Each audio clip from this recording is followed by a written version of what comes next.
Chers amis, bonjour. L'une des phrases qu'il est rassurant d'entendre dans la bouche d'un individu, c'est «Je reconnais que je me suis trompé».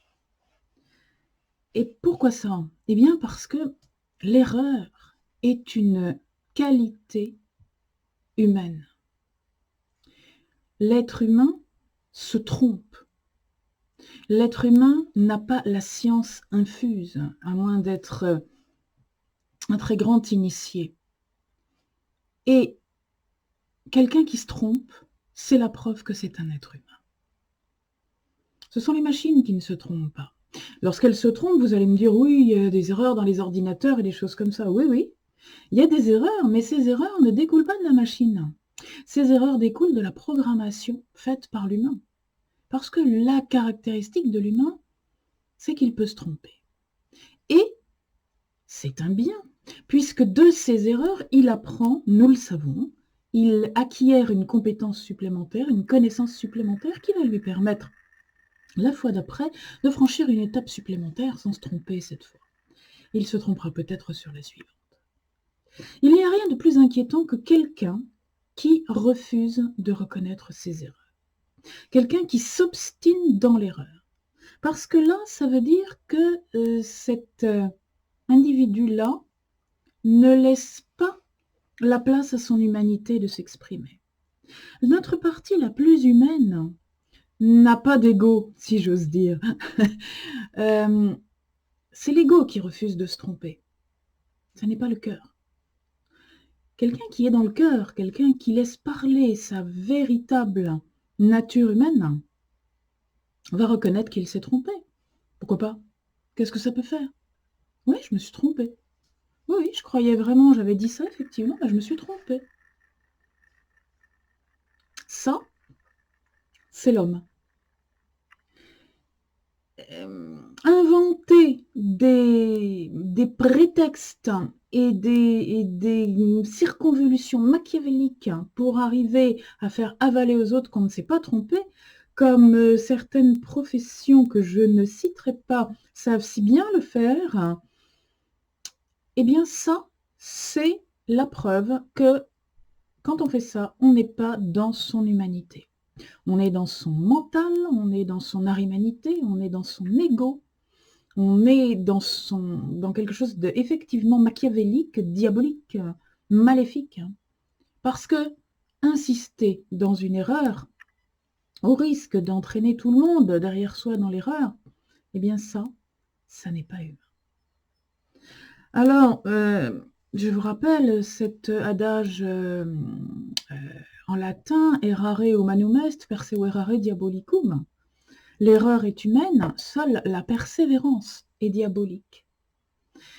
Et c'est vrai, c'est-à-dire que je peux me tromper, je peux commettre une erreur, mais ne pas le reconnaître et persévérer dans mon erreur alors que tout prouve que c'est une erreur, c'est ça qui est, comme le disaient les Romains, diabolique, c'est-à-dire non humain. Puisque les Romains avaient cette conscience, comme la plupart des peuples d'ailleurs, avaient cette conscience que l'humain est une émanation du divin. Donc, ce qui n'est pas humain n'est pas divin, c'est donc diabolique. Voilà pourquoi tous nos agissements mauvais sont considérés comme diaboliques. C'est l'origine de ça. Hein. Quand on n'est pas dans sa partie humaine, donc divine, on est dans sa partie diabolique. Alors, persévérer dans l'erreur, pourquoi est-ce que certaines personnes refusent obstinément de reconnaître leurs erreurs avec tout ce que ça implique? Parce que ne pas reconnaître son erreur, ça implique se mettre en opposition avec tous ceux qui voient et qui disent que c'est une erreur. Quelquefois, ça va jusqu'à se ridiculiser, puisque quelquefois l'erreur est tellement flagrante que dire que ça n'en est pas une, ça met un éclairage sur la personne et ça l'isole et elle est enfermée là-dedans. Voyez-vous ce que je veux dire? Et les personnes qui s'enferment dans leurs erreurs, quitte à en souffrir à longueur de vie, sont des gens qui sont complètement en cage. qui disent que ce sont les autres qui le sont. Alors, certains le croient vraiment. Vous connaissez ce dessin qui montre quelqu'un avec une cage autour de la tête et qui dit à tout le monde: «Je vois les barreaux, vous êtes enfermés». Mais très souvent, c'est ça. Très souvent, quand on est enfermé dans quelque chose en soi, on voit les barreaux et on croit que les barreaux sont pour les autres alors que c'est nous qui sommes à l'intérieur. Eh bien, celui qui a tort et qui ne veut pas sortir de son erreur est là-dedans. Celui qui devient hargneux, méchant, agressif dans la défense de son erreur est là-dedans. Alors oui, il y en a beaucoup, des gens comme ça, et il y en a beaucoup, et ça peut aller très loin. Quand ce sont des gens qui sont en charge des autres, ça peut aller très loin, parce que ça peut rejaillir sur les autres à beaucoup de niveaux. Si c'est un responsable familial qui refuse de reconnaître son erreur, par exemple, dans un domaine éducatif, eh bien, cela peut avoir de graves conséquences sur le futur des enfants qui sont dans un doute terrible sur qui a raison, qui est l'autorité. Est-ce que l'adulte est quelqu'un qui sait? Est-ce que ça vaut le coup que je devienne adulte? Est-ce que mon père est quelqu'un de juste? Enfin, vous voyez, toutes ces questions qu'un enfant peut se poser et qui peut le conduire à avoir une enfance, une adolescence et même une vie adulte difficile. Lorsque c'est un leader dans un domaine quelconque, un chef de quoi que ce soit, d'entreprise, d'équipe, d'association, de parti, de ce qu'on veut, qui est dans l'erreur, eh bien, il entraîne derrière lui toutes les âmes dont il a la charge. Et c'est vrai aussi, puisque je parle d'âmes, pour les leaders religieux. Les leaders religieux qui refusent de reconnaître qu'ils sont dans l'erreur, qui refusent de reconnaître qu'ils sont dans des croyances limitantes et qui entraînent derrière eux jusque dans la guerre, quelquefois. Et cela, on le voit depuis des siècles maintenant, jusque dans la guerre, jusque dans des guerres extrêmement meurtrières, les gens qui veulent suivre leurs croyances. Je ne parlerai pas évidemment des responsables politiques, des chefs de parti, des chefs de pays qui, de la même manière, de par l'histoire et encore maintenant, ont entraîné leur peuple dans la guerre pour, tel Picsou avec son or, eh bien, cumuler les pays, cumuler les surfaces, cumuler les richesses, cumuler les victoires. Et à coup de mort humaine, bien sûr, à coup de très très cher de mort humaine. Et tout ça, encore une fois, tout ça, ça n'est que de l'ego. Alors vous me direz, c'est presque toujours tous les sujets, finalement, le responsable, c'est cet ego. Mais oui, cet ego qui, je le rappelle, est une partie de nous-mêmes, qui est indispensable. Nous ne serions pas capables de nous différencier, de nous individuer, si nous ne pouvions pas nous appuyer sur cet ego, sur ce que nous sommes. Individu a besoin pour grandir d'un ego, mais la difficulté commence à partir du moment où cet ego devient calife à la place du calife. Et plus on va favoriser l'intellectualisation, la mentalisation, la virtualisation précocement chez les enfants, plus les enfants vont être projetés dans l'ego en sautant la case individualité personnelle, individualité propre. Autrement dit, les enfants qui devraient se développer par paliers, par étapes,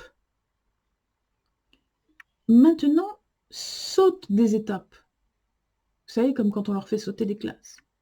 Ils sautent des étapes. Mais le problème, c'est que quand on saute des étapes, de la même manière que quand on saute des classes, il y a des trous dans le puzzle. Ça fait comme un mur avec plein de briques qui manquent. Et lorsque ces briques-là sont celles qui permettent à l'individualité réelle, humaine, de s'accrocher, de se loger, alors, en fait, on a des êtres prétendument humains qui ne sont que des petites machines sur pattes, qui fonctionnent uniquement dans leur mental, qui ne sont que tête, et à l'intérieur de cette tête, le cerveau ne sert pas à penser, mais simplement à réfléchir, c'est-à-dire à renvoyer l'image de la programmation qui a été faite. Et c'est cette programmation qui est sur laquelle s'appuie la certitude de l'être qu'il ne peut pas se tromper. Parce que c'est son programme. Quand on répond à un programme, qu'on fonctionne à base de processus, qu'on fonctionne à base de réponses à des situations qui sont dans le cerveau, dans l'inconscient, on ne peut pas se tromper. Question A, réponse A. Question B, réponse B. On ne peut pas se tromper. On est convaincu qu'on ne peut pas se tromper. Voilà pourquoi les gens qui fonctionnent dans le mental, dans l'ego, sont convaincus qu'ils ne peuvent pas se tromper. C'est la réalité. Ils en sont convaincus. C'est ça qui est difficile. Quand on a affaire à quelqu'un qui sait qu'il se trompe, alors il peut l'admettre. Alors il a déjà suffisamment de cœur pour pouvoir l'admettre. Quand on a affaire à quelqu'un qui ne peut pas supporter que les autres aient raison, ou qu'il ait tort, alors là, la partie humaine est complètement occultée. Que faire ? Que faire ? Déjà commencer par les enfants. Laisser les enfants devenir des êtres humains. Je me suis battue toute ma vie pour ça. Je me suis battue toute ma vie pour que les enfants ne soient pas arrosés, inondés, comme une terre, comme un champ. Je vais prendre cet exemple parce que cet exemple, il est frappant. Un champ, la terre, c'est un endroit où tout peut pousser. On sème quelque chose et ça pousse tranquillement, ça grandit et ça développe quelque chose de sain.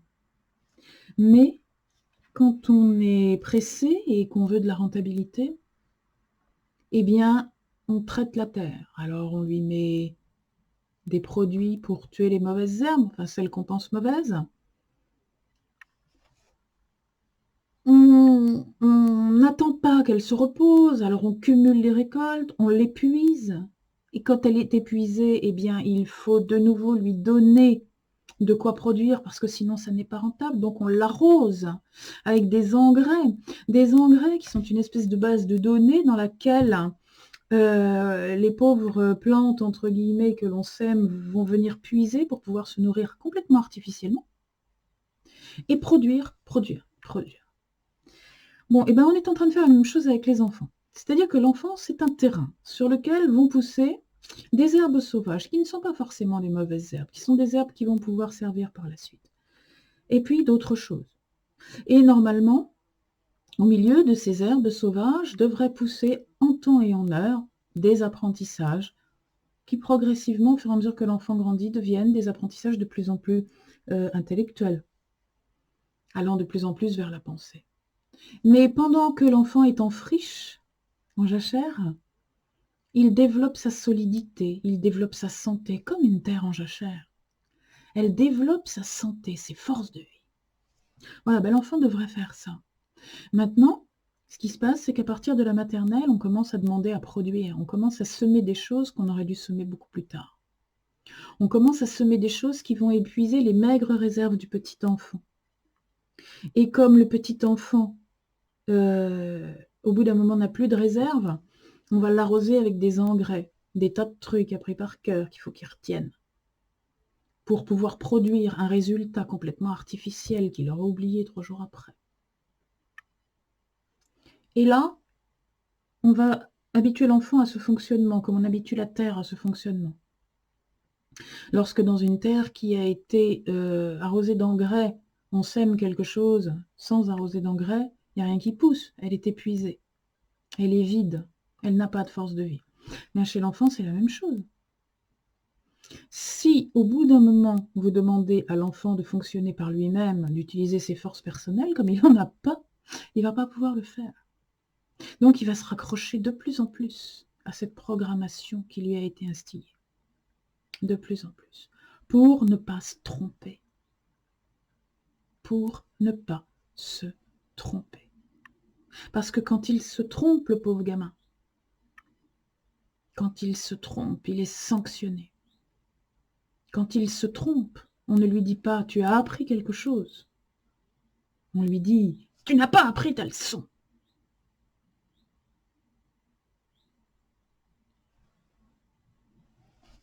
Chez l'adulte, c'est possible aussi. Apprenez à vous tromper. Apprenez à aller visiter un chemin que vous ne connaissez pas. Apprenez à découvrir vos propres réponses. Apprenez à vider votre place mémoire, votre disque dur de toutes les réponses qu'on vous a données depuis que vous étiez petit. Et commencez à chercher les vôtres. Voilà, ça c'est ce qu'on appelle le chemin intérieur. Ce qu'on appelle le travail sur soi. On arrête de mettre des engrais extérieurs et on commence à attendre que la richesse vienne de l'intérieur. Et on se trompe plein de fois.